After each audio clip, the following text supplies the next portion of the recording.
하나님 말씀 요한복음 14장 18절부터 24절까지의 말씀입니다.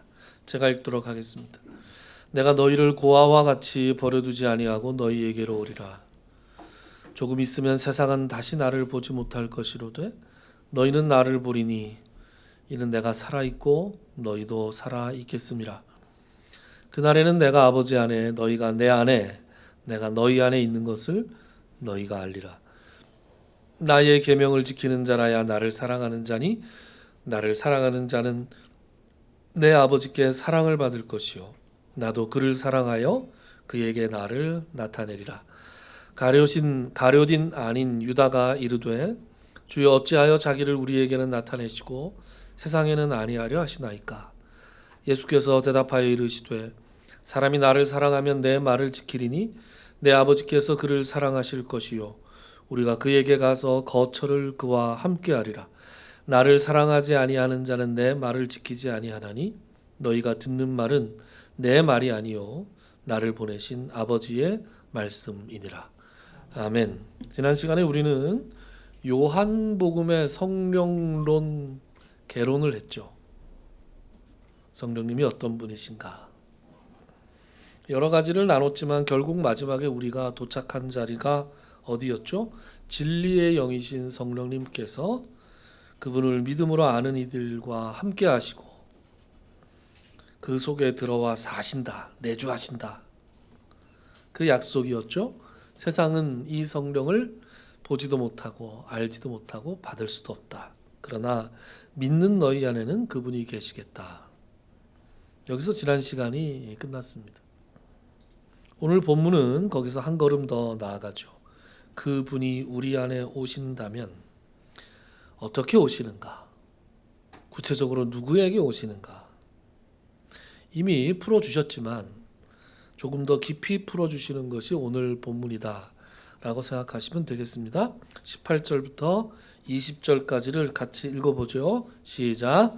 내가 너희를 고아와 같이 버려두지 아니하고 너희에게로 오리라. 조금 있으면 세상은 다시 나를 보지 못할 것이로되 너희는 나를 보리니 이는 내가 살아있고 너희도 살아있겠음이라. 그 날에는 내가 아버지 안에 너희가 내 안에 내가 너희 안에 있는 것을 너희가 알리라. 아멘. 18절에 고아와 같이 버려두지 아니하겠다. 이 고아라는 말이 가슴에 확 다가옵니다. 세상에서 제일 연약하고 제일 가여운 존재가 바로 이 사람들이죠. 하나님께서는 이미 구약 성경에서 이 연약하고 가여운 존재들에 대해서 지대한 사랑을 표현하고 계십니다. 심지어 시편 68편에는 어떤 말씀이 나오는가? 이런 말씀이 나옵니다. 그의 거룩한 처소에 계신 하나님은 고아의 아버지시며 과부의 재판장이시라. 하나님께서 내가 고아들의 아버지다. 이렇게 말씀하시는 거죠. 구약 성경에 약한 자로 분류되는 사람들이 세 부류가 나옵니다. 첫째는 고아, 둘째는 과부, 세 번째는 나그네. 그래서 나그네, 객, 너희 중에 있는 객과 고아와 과부를 억압하지 마라. 그들을 도와줘라.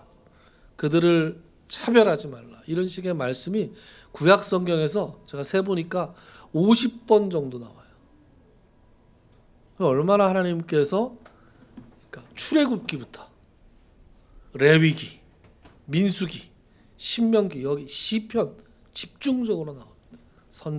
선지서 계속해서 나오면서 하나님께서 이 사회적 약자들을 위해서 얼마나 지대한 관심을 가지고 계시는지가 계속해서 표현됩니다. 심지어 11조를 드리는 이유도 이들을 돕기 위해서입니다. 이들만은 아니고요. 여러분 경기하실 분들도 있을 텐데 조금만 말씀드리면 구약에서 말씀하는 11조는 사실은 11조가 세 가지가 있었어요. 그러니까 10의 3조예요. 아, 이게 또 무슨 소리야? 구약 성경을 자세히 읽어보면 제사장들을 위한, 그러니까 자기들의 기업이 없는 레위인과 제사장들을 위한 11조가 있었고요. 또 예배와 잔치를 위한 11조가 있었고요. 또 바로 여기 있는 나그네와 고아들과 과부들을 위한 11조가 있었습니다. 이 소위 말하는 구제를 위한 11조가 있었는데 그것은 3년에 한 번씩 드리기로 되어 있어요. 그래서 엄격하게 얘기하면 그래서 두 번째 11조하고 세 번째 11조가 뭐 이렇게 서로 대체된다. 즉 무슨 말이냐면 세 번째 11조 구제를 위한 11조 낼 때는 예배와 잔치를 위한 11조는 안 낸다 설이 있고 랍비들 중에서 이 세 가지를 3년 차에는 세 가지를 다 낸다라는 설이 있는데 어느 게 맞는지는 잘 모르겠어요. 그런데 어쨌든 그들 이스라엘 백성들은 자기들이 하나님께로부터 받는 소득의 30분의 1, 3.3%죠. 학원 강사들 세금이 3.3%인데 어디서 익숙하다 이런 생각이 들었어요. 3.3%를 구제를 위한 헌금으로 드리도록 되어 있었습니다. 언젠가 헌금에 대해서 얘기할 때가 있을 텐데 뭐 억지로는 안 하고요. 구절이 나오면 한번 할 때가 있을 겁니다. 그런데 어쨌든 하나님께서는 고아와 과부들과 심지어 이방인들, 나그네들을 위한 11조도 따로 직접적으로 언급하셨을 정도로 이 사람들에 대한 관심과 사랑이 많으신 분이다 라는 것을 우리가 알아야 됩니다. 그래서 우리가 정말 청소년 도서관 작공을 위해서 정말 간절히 기도해야 됩니다. 얼마 전에 작공에 찾아가서 장보성 선생님하고 이야기를 하는데 참 부끄럽더라고요. 목사보다 훨씬 더 저런 일을 어떻게 할까 싶을 정도로 대부분 거기 그 아이들이 그 시설에서 자란 아이들이 많잖아요. 참 거칠고 자기 스스로도 자기를 잘 감당하지 못하는 이 혈기왕성한 남자아이들 또 여자아이들 그 아이들과 자 이렇게 같이 씨름하면서 그 아이들과 생활을 하는데 참 존경스럽다 이런 생각을 하고 왔습니다. 개인적으로 친구지만 정말 존경스럽다 그런 생각을 했고요. 그래서 우리 교회가 물질적인 후원을 아주 조금 하고 있지만 그것에 그치지 않고 여러분들 기도하실 때마다 청소년 도서관 작공을 위해서 기도해 주셨으면 좋겠습니다. 자, 고아에 관한 얘기를 좀 살펴봤고요. 18절부터 20절의 말씀은 다시 오시겠다라는 메시지잖아요. 고아와 같이 내버려 두지 않고 내가 다시 오겠다.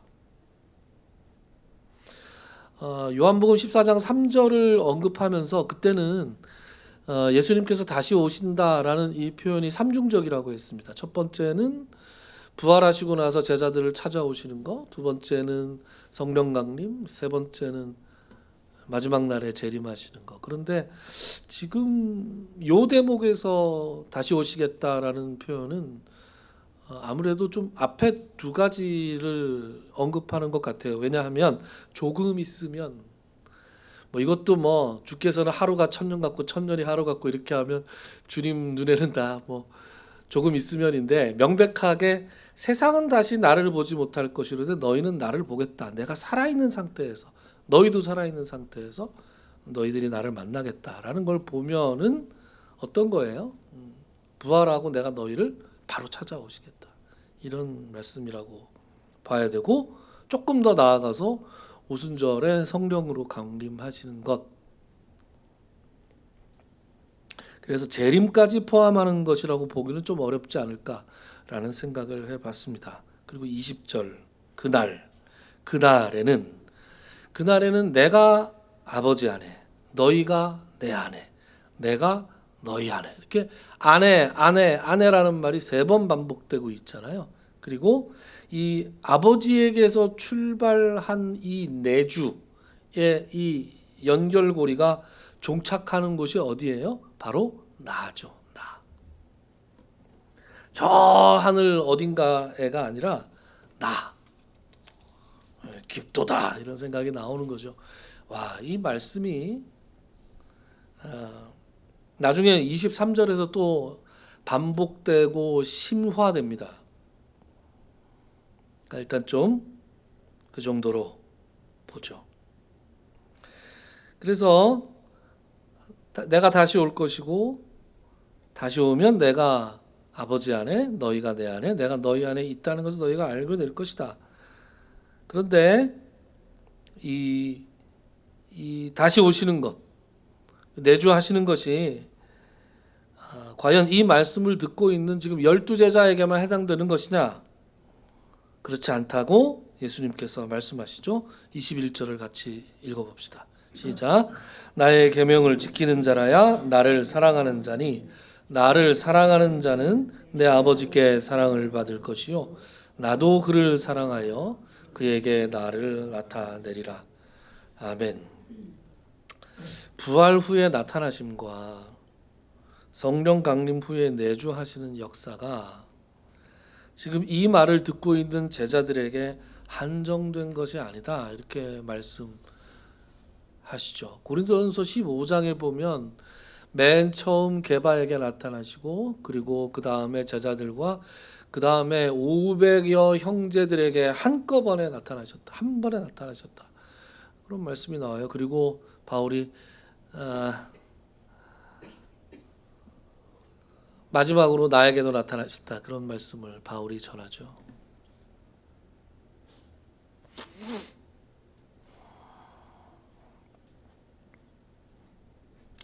그래서 이 부활 후에 나타나심과 성령 강림 후에 내주하시는 역사가 지금 이 말을 듣고 있는 제자들 뿐만 아니라 누구에게 나타나시고 누구에게 내주하신다? 나를 사랑하는 자에게 나타나신다. 그랬습니다. 나를 사랑하는 자, 즉 예수님을 사랑하는 자라고 하시는데 그 말은 다른 말로 예수님의 계명을 지키는 자다. 그렇게 말씀하시죠. 여러분 그럼 예수님의 계명이 뭐였습니까? 기억나세요? 네, 그렇습니다. 어떻게 사랑하라고요? 내 이웃을 내 몸과 같이 사랑하라는 구약의 버전이고 예수님의 그렇죠. 야, 공부 잘하는 학생들이 많네요. 무시무시합니다 여기 지금. 예수님이 주신 새 계명은 내가 너희에게 새 계명을 줄 텐데 내가 너희를 사랑한 것 같이, 그렇죠? 내가 너희를 사랑한 것 같이 너희도 서로 사랑하라. 이 구약의 버전이 아니라 우리를 위해 자신의 모든 것을 내어 주신 예수님의 사랑으로 서로 사랑하라. 이것이 예수님의 새 계명이었죠. 그렇게 예수님의 사랑으로 이웃을 사랑하는 사람이 예수님을 사랑하는 사람이고 그런 사람을 하나님께서 사랑할 것이고 예수님도 사랑하셔서 어떻게 하신다는 거예요? 그에게 나를 나타낼 것이다. 그렇게 말씀합니다. 그에게 나를 나타내리라 하셨는데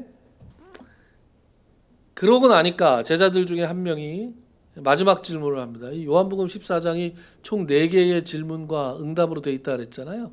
13장 말미부터 시작해서 베드로와 도마와 빌립과 마지막에 가룟인 아닌 유다. 그 유다가 뭐라고 질문했는지 같이 읽어봅시다. 시작. 가룟인 아닌 유다가 이르되 주여 어찌하여 자기를 우리에게는 나타내시고 세상에는 아니하려 하시나이까. 아멘. 가룟인 아닌 유다는 별명이 다데오라고 그랬죠. 다데오. 근데 이 다데오가 지금 하고 있는 말의 의미가 뭡니까? 주님, 기왕에 나타내실 것인데 왜 저희들에게만 나타나시려고 그럽니까? 기왕 나타나신 거 세상이 다 볼 수 있게 화끈하게 확 드러내시면 안 됩니까? 이렇게 질문하고 있습니다. 다데오가 쓰고 있는 이 나타내다라는 말은 그냥 슬쩍 보여주는 정도가 아니라 만천하에 공개적으로 확 드러내 보이다라는 그런 뉘앙스를 가지고 있는 단어입니다. 그러니까 다데오의 머릿속의 그림이 지금 뭐냐? 메시아라면 응당 온 세상 앞에 왕으로 나타나셔야 되는 거 아니냐? 모두가 눈으로 똑똑하게 볼 수 있도록 영광 중에 탁 등극하셔야 되는 거 아니냐? 유대인들이 당시에 그렸던 메시아의 모습이 바로 그런 거잖아요. 여러분 가끔씩 우리도 그런 생각하지 않습니까? 이렇게 안 믿는 인간들이 많은데 한번 그냥 쫙 나타나시면 속이 다 시원할 것 같은데 뭐 그렇게 우리한테 전도하라 그러고 막 보이진 않지만 믿어야 되는 거야. 참 이게 전도에 밀어나는 것을 우리가 해야 되는데 이거 얼마나 힘들어요. 그냥 한번 짠 하고 나타나시면 좋을 것 같은데 말이에요. 왜 안 그러실까? 여러분 요한복음 7장 기억나십니까? 예수님의 육신의 형제들이 예수님에게 그러시잖아요. 예수님께 도발하잖아요. 오래됐으니까 기억이 잘 안 나실 텐데 같이 한번 읽어봅시다. 요한복음 7장 2절부터 5절을 특별히 설명 없이 이렇게 이해할 수 있도록 표준세 번역으로 제가 찾았습니다. 같이 읽어볼까요? 시작. 그런데 유대 사람의 명절인 초막절이 가까워지니 예수의 형제들이 예수께 말하였다. 형님은 여기에서 떠나 유대로 가셔서 거기에 있는 형님의 제자들도 형님이 하는 일을 보게 하십시오. 알려지기를 바라면서 숨어서 일하는 사람은 없습니다. 형님이 이런 일을 하는 바에는 자기를 세상에 드러내십시오. 예수의 형제들까지도 예수를 믿지 않았기 때문이다. 이게 마치 5절 말씀이 없으면은 형님 몸을 일으키시죠. 이런 그 믿음에서 오는 어떤 권유, 충언 이렇게 잘못 읽을 수도 있는데 이거는 빈정대면서 도발하는 거예요. 그렇게 잘나셨으면 가서 하세요. 왜 이 총구석에 처박혀 계세요? 예루살렘으로 가셔야지. 큰 일을 하시려면 이 갈릴리 총구석에 있어서 되겠습니까? 하나님의 아들이라며요. 이렇게 빈정대는 거예요. 도발하고. 그것을 확실하게 혹시 오해할까 봐 요한이 주석을 덧붙여 주잖아요. 예수의 형제들까지도 예수를 믿지 않았기 때문이었다. 이런 거 보면 예나 지금이나 동서고금을 막론하고 인간들의 생각은 참 변함없이 일관되게 하나님과 대적하는 생각들을 한다. 여러분 다데오의 질문의 핵심이 뭡니까? 은밀히 하지 마시고 드러내놓고 세상에 보여달라고. 그 형제들의 요구와 딱 닮아 있죠. 다만 막 도발하고 빈정대는 것은 아니고 좀 순화된 버전이긴 하지만 그 속에 있는 생각의 기본은 똑같습니다. 더 크게, 더 공개적으로 온 세상에 다 볼 수 있게 볼 수도 있고 알 수도 있고 잡을 수도 있게 그렇게 해달라는 거예요. 그런데 예수님께서 이것에 대해서 뭐라고 대답을 하시느냐? 23절과 24절에 예수님의 대답이 나옵니다. 같이 읽어볼까요? 시작. 예수께서 대답하여 이르시되 사람이 나를 사랑하면 내 말을 지키리니 내 아버지께서 그를 사랑하실 것이요 우리가 그에게 가서 거처를 그와 함께 하리라. 나를 사랑하지 아니하는 자는 내 말을 지키지 아니하나니 너희가 듣는 말은 내 말이 아니요 나를 보내신 아버지의 말씀이니라. 아멘. 다데오는 더 크게, 더 공개적으로 온 세상이 다 보게 해달라라고 왜 그렇게 안 하시느냐라고 물었는데, 예수님은 더 크게가 아니라 더 깊이, 더 공개적으로가 아니라 더 은밀하게, 더 내밀하게 라고 대답을 하셨어요. 23절에 보면 사람이 나를 사랑하면 이라는 말을 원문에 가깝게 번역하면 누구든지 나를 사랑하기만 하면 이런 뜻이에요.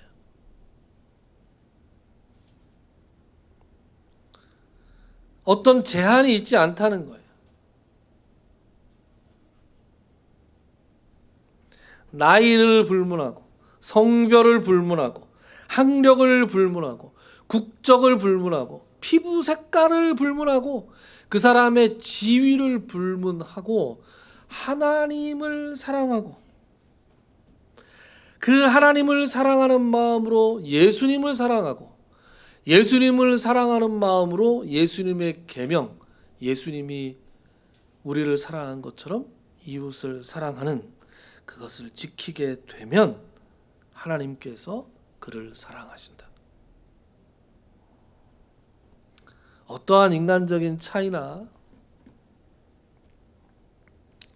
신분에도 불구하고 하나님이 사랑하시면 하나님이 어떻게 하시겠다고 약속하느냐? 우리가 그에게 가서 거처를 그와 함께 할 것이다. 이렇게 약속합니다. 1절에도 살펴봤지만 이거 굉장히 놀라운 말씀입니다. 14장 2절부터 3절을 보면 이런 말씀이 나와요. 내 아버지 집에 거할 것이 많도다. 그렇지 않으면 너희에게 일렀으리라. 내가 너희를 위하여 거처를 예비하러 가노니 가서 너희를 위하여 거처를 예비하면 내가 다시 와서 너희를 내게로 영접하여 나 있는 곳에 너희도 있게 하리라. 아멘. 이 말씀만 딱 떼어놓고 보면 예수님이 어디 가시는 것 같아요. 그죠? 하나님과 예수님과 우리와 함께 있을 그곳이 어디 저 하늘 위 피안의 세계인 것처럼 보여요. 그런데 그 말씀이 23절에 보면 어떻게 나오느냐? 그 거처가 우리가 거기로 올라가는 것이 아니라 하나님과 예수님이 우리에게로 오셔서 나에게로 오셔서 거처를 나와 함께 하신다. 그 거처가 어디다? 바로 나다.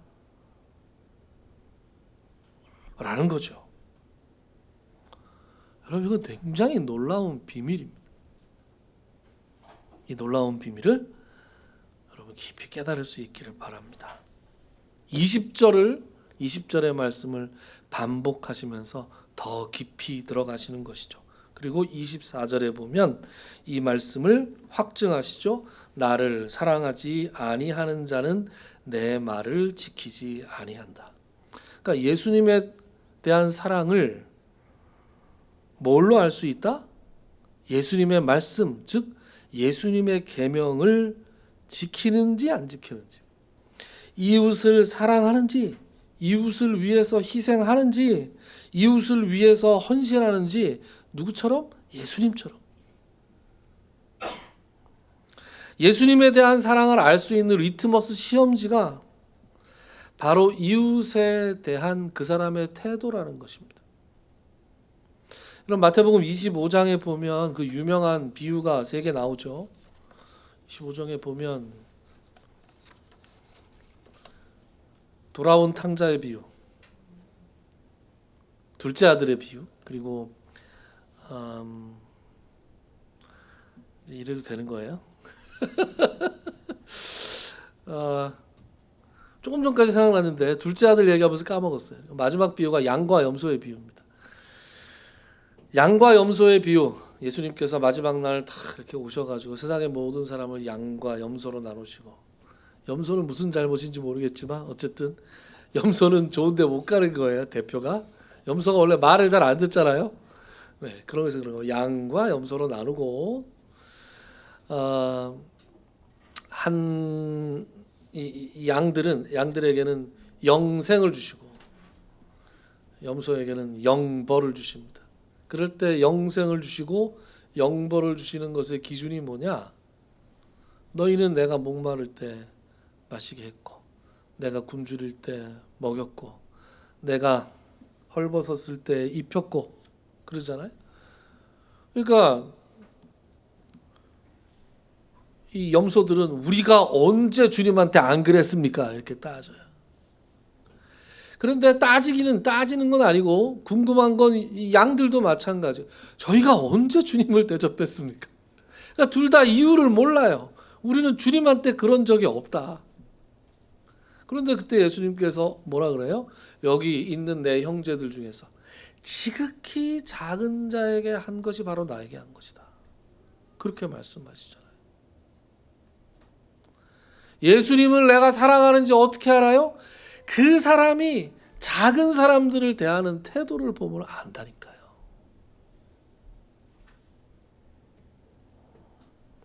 지극히 작은 자가 줄일 때 먹이는가? 목마를 때 마시게 하는가? 나그네 되었을 때 영접했는가? 헐벗었을 때 옷을 입혔는가?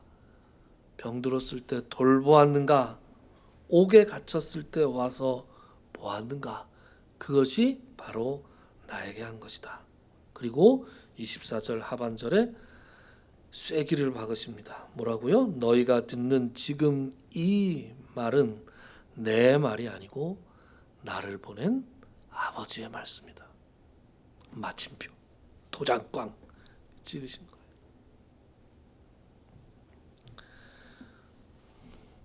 여러분, 성령님의 내주하심, 성령 충만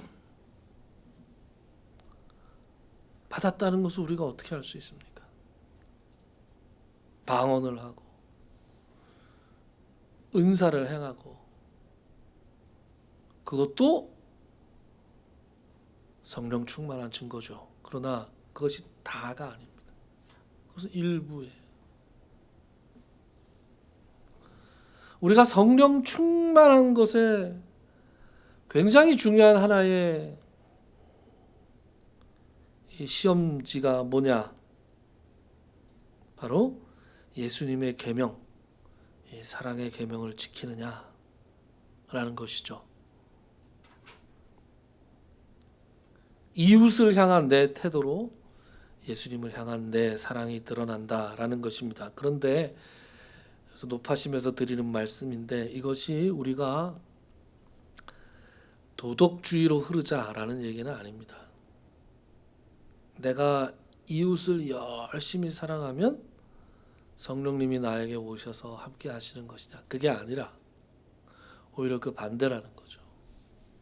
우리가 예수 그리스도를 아직 알지 못했을 때 예수께서 우리를 사랑하시고 예수님을 구주로 시인하면 성령님께서 나에게 내주하시고 그 성령이 충만해서 내가 성령님을 온전히 따르게 되면 그 열매로 이웃에 대한 내 태도가 달라진다는 거예요. 그러니까 순서가 반대입니다. 성령이 내 안에 거처를 삼으셨으므로 그 성령님이 인도하시는 그 사랑의 계명들이 내가 실천이 되는 거예요. 온전히 성령님께 내가 순종할 때. 그래서 이 사랑의 계명을 실천하는 것은 성령님이 내주하시는 조건이 아니라 성령님이 내주하신다는 증거고 성령님이 내주하시는 것의 열매가 됩니다. 그래서 성령의 열매라는 말이 있는 거죠. 갈라디아서 5장에 보면 5장 22절 23절에 보면 성령의 열매가 9가지가 나오잖아요. 성령은 열매로 표현되는 거예요. 마태복음 7장에 보면 나더러 주여 주여 하는 자가 다 천국에 들어갈 것이 아니라 거짓 선지자들을 삼가라. 그래서 뭘로 안다고요? 열매로 안다고요. 어떤 나무가 이렇게 보는데 무슨 나무인지 몰라요. 그러면 그 나무가 무슨 나무인지 어떻게 합니까? 감이 열리면 감나무죠. 밤이 열리면 밤나무입니다. 그 나무가 어떤 나무인지를 우리가 확인하는 방법으로 열매가 열리죠. 우리가 어떤 나무입니까? 우리 안에 누가 계십니까? 우리 삶에 맺히는 열매로 우리가 알 수 있다라는 것입니다. 내 안에 거처를 정하신 성령님을 매일 의지했으면 좋겠습니다. 그분이 주시는 힘으로 주님께서 주신 사랑의 계명을 힘써서 실천하며 살아갈 때 세상은 우리를 통해서 예수 그리스도를 보게 될 것입니다. 기도합시다.